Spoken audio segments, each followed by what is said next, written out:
What swallowed an entire U.S. Navy ship with 309 souls in a single night? The chilling truth of the USS Cyclops will leave you questioning everything. If you're ready to dive into this chilling mystery, drop a quick like and subscribe to uncover more true haunting tales with us. The Atlantic Ocean, March 4th, 1918. The horizon is a bruise of gray and black, the kind of sky that makes sailors check their knots twice. Waves slam against the hull of the USS Cyclops, a 542-foot behemoth of American steel. Groaning under the weight of 11,000 tons of manganese, or on deck, 309 sole sailors, officers, civilians brace against the wind, their breaths fogging in the chill. The ship is deep in the Bermuda Triangle, a stretch of sea where compasses falter and old mariners whisper of curses. Somewhere in the darkness, something stirs. By dawn, the Cyclops will be gone. No distress call, no wreckage, no survivors. How could a ship this massive, carrying the pride of the U.S. Navy, vanish without a whisper? What force could erase 309 Americans in a single night? The USS Cyclops was no ordinary vessel. Launched in 1910, it was a Proteus-class collier, built to fuel the Navy's growing fleet. Its 4 towering masts and cavernous cargo holds made it a lifeline for American warships during World War I at 19,000 tons. It was a floating fortress, designed to withstand the worst the Atlantic could throw at it. Its captain, Lieutenant Commander George Worley, was a polarizing figure. At 55, the German-born officer was a veteran of the sea, but his quirks were legendary. Crewmen whispered of his habit of pacing the deck in a bowler hat, muttering in German under his breath. Some swore he drank too much, his orders growing erratic under pressure. Others defended him, saying his gruff demeanor hid a sharp mind. Either way, Worley was the Cyclops' heart, and his decisions would shape its fate. The ship's final voyage began in February 1918, departing Rio de Janeiro on February 16th. The Cyclops was bound for Baltimore, Maryland, with a critical load of manganese, ore-dense, heavy metal, vital for wartime steel production.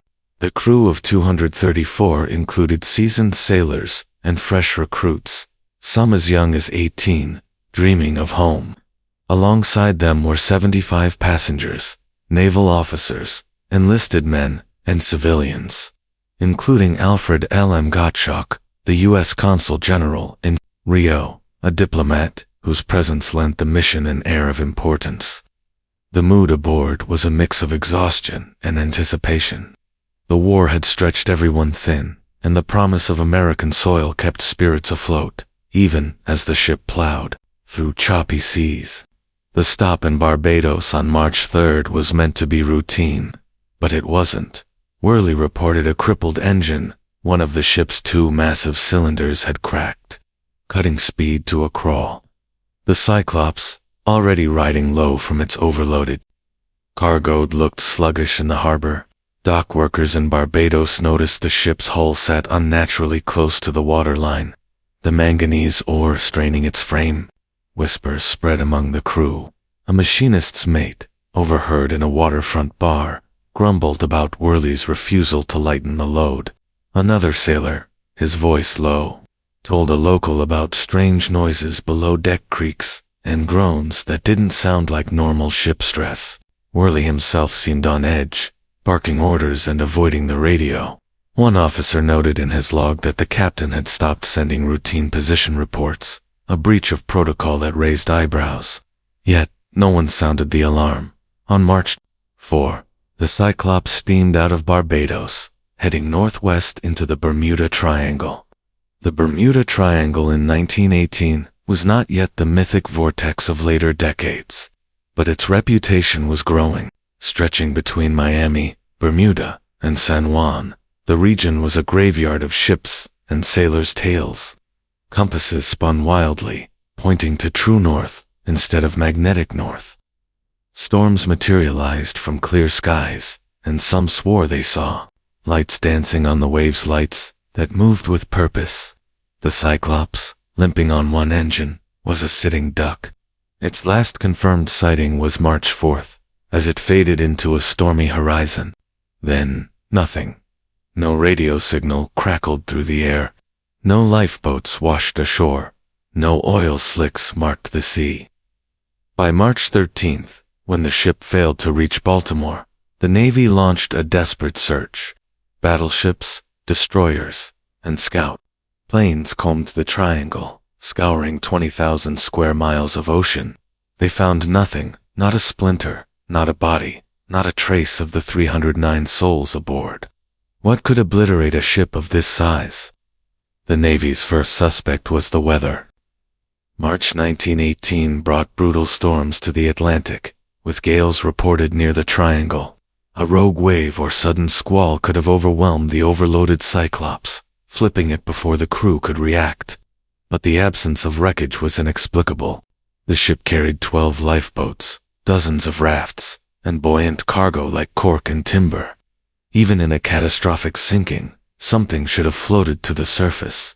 Oceanographers later mapped the Cyclops' likely route through waters over 15,000 feet deep, where currents could scatter debris. But even deep-sea wrecks leave traces: barrels, clothing, bones.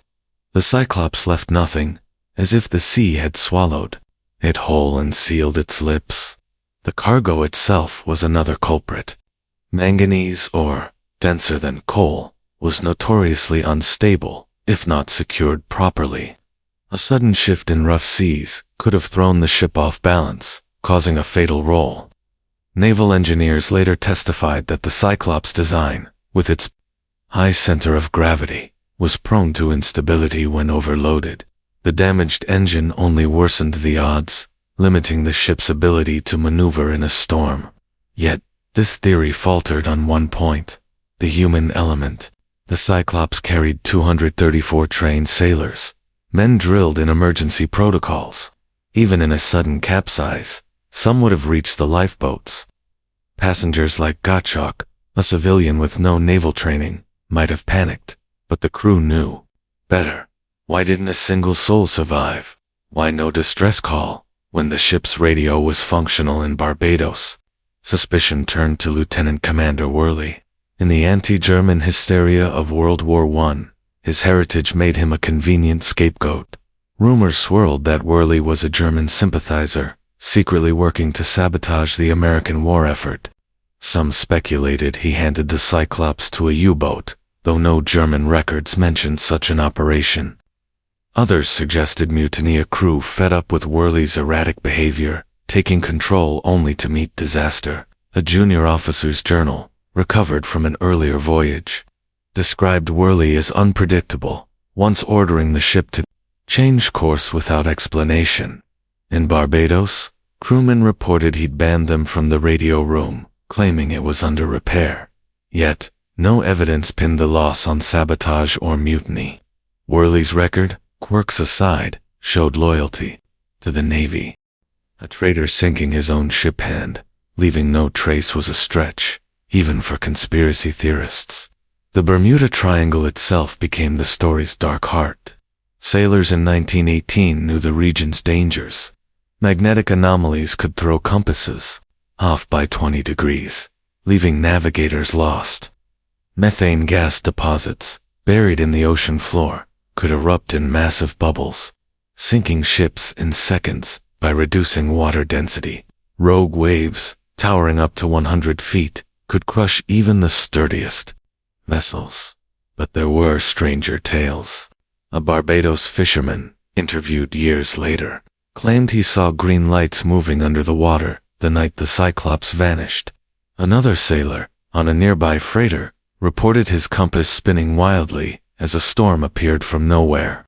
These stories fed the Triangle's mythos, amplified by later disappearances. In 1941, two sister ships, the USS Proteus and USS Nereus, vanished in the Triangle under eerily similar circumstances, loaded with heavy or no distress signals, no wreckage.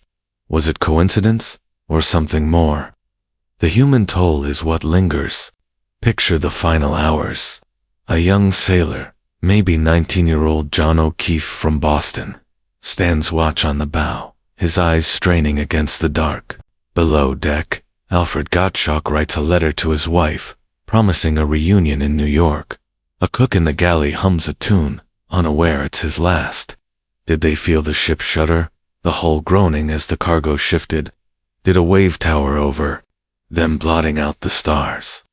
Or was it something else, something that didn't roar or crash, but stole them silently into the void? Families waited for news that never came. O'Keefe's mother kept his room untouched, hoping he'd walk through the door. Gottschalk's wife, widowed without a body to bury, never remarried. The Navy listed all 309 as lost at sea, but, for those left behind, the questions burned hotter than grief. Investigations stretched into the 1920s, but answers remained elusive.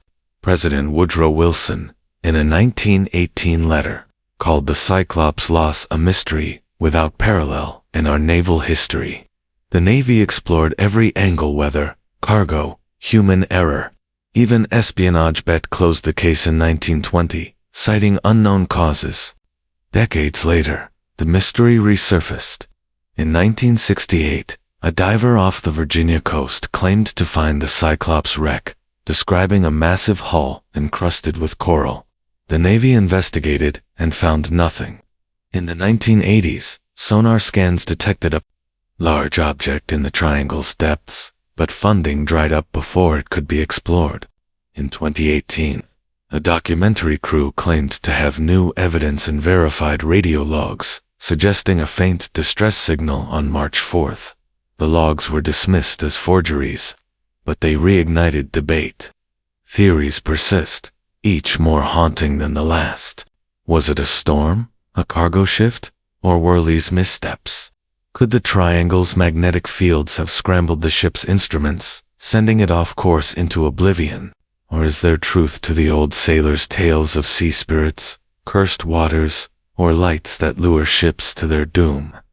The USS Cyclops remains the Navy's largest non-combat loss. Its 309 souls, a silent chorus demanding answers. The ocean guards its secrets, and the Bermuda Triangle keeps its grip. Somewhere, in the depths, the Cyclops waits, a ghost ship frozen in time, daring us to uncover the truth. If this eerie tale kept you hooked, share in the comments where you're watching from and what time it is. Stay curious.